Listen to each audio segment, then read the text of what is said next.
So, how does an entire world, an entire age that feels like it will last forever, actually come to an end? Well, it's usually not with some huge explosion, but with an idea. And the really wild part, the ideas that would completely unravel the Middle Ages were born inside one of its most traditional, most respected institutions. Right, let's dive in. Our story starts right here, at Oxford University. I want you to picture it, in the 13th century. This place was a fortress of tradition, right? The very heart of the old way of thinking. And yet, somehow, right here, the seeds of the modern world were being planted. Kind of ironic, don't you think? Now, to really get what was going on, you have to understand the mood of the time.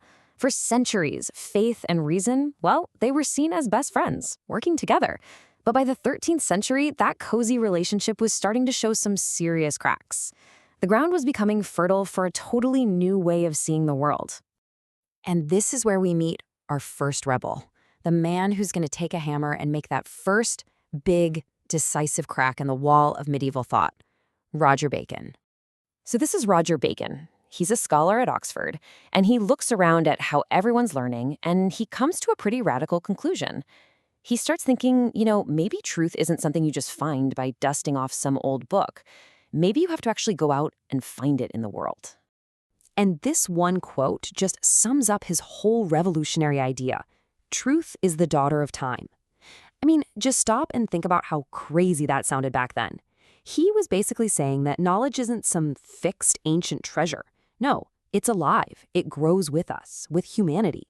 It means we can build on the past, and get this, we can even correct it.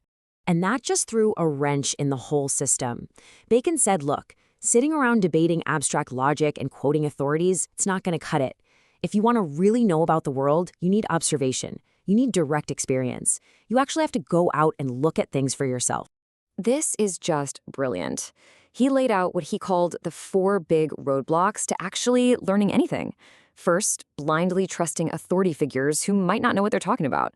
Second, just being stuck in old habits. Third, caving to popular opinion. And my personal favorite, pretending you're a genius to hide the fact that you're totally ignorant. You can imagine that didn't make him too popular with the establishment. Okay, so Bacon makes the first crack. Our next thinker is going to come along and make that crack even wider. And he does it by focusing on something that medieval thought had pretty much ignored for centuries, the incredible, undeniable importance of the individual. So meet John Duns Scotus. And yep, you guessed it, another brilliant mind from Oxford.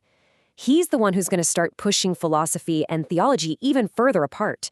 Scotus gave us this amazing, kind of hard-to-say concept, haecceitas. It basically translates to this-ness. So what is it? It's that one-of-a-kind, unrepeatable quality that makes something, well, itself. It's not just any old tree, it is this specific tree.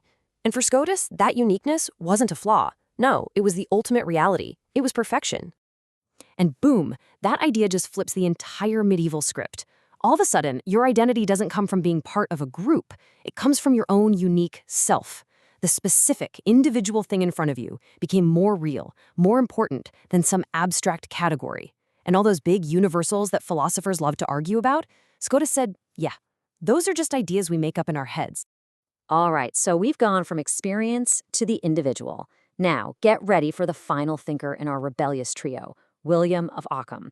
This is the man who's going to take all these new ideas and make one final, clean, decisive cut. And here he is, William of Ockham, another Oxford guy, and he is the grand finale of this intellectual rebellion. He's the one who literally brings a razor to the fight. Ockham wasn't messing around. He didn't want a careful separation, he wanted a total divorce. He argued that philosophy should absolutely not be the servant of theology. In fact, they needed to be in completely different buildings. For him, reason simply cannot prove things you take on faith. So let's just stop trying.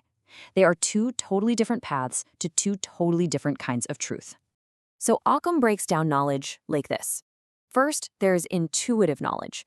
That's the direct, in-your-face proof from your senses that something is real. You see that chair, you know this chair exists. Simple. Then there's abstractive knowledge, those general ideas we use to talk about groups of things. For Ockham, all real, trustworthy knowledge had to start with that direct, personal experience of individual things. And this way of thinking leads us straight to his most famous idea, Occam's razor. The principle is beautiful in its simplicity. We should not multiply entities unnecessarily. Or, to put it another way, don't invent a bunch of complex, airy-fairy explanations when a simpler one that's based on what you can actually see will do the job. This visual just nails it, doesn't it? The razor is a tool for shaving away all those overly complicated, abstract ideas, those endless mirrors of theories that you can't actually prove with experience. If you can't see it, or touch it, or prove it, well, maybe it's time to shave it away. This table really sums up the whole journey perfectly. We start with Roger Bacon, who says, okay, let's give them their own turf. Then Duns Scotus comes along and builds a higher fence between them. But it's William of Ockham who makes that final, clean break, declaring that faith and reason are just two completely incompatible paths. Now, this was not just some academic game. Ockham took his ideas all the way to their logical end. If faith and reason are separate, he argued, then the institutions that represent them, the church and the state, must also be separate. And that was the intellectual move that just made the entire medieval power structure impossible to maintain. So what happens when the very foundations of an entire age just crumble away? Well, a new one has to rise up and take its place. The epilogue to this whole story of medieval philosophy is, of course, the dawn of humanism. I think the source material says it best. If medieval philosophy were a book with an epilogue, that epilogue would be humanism.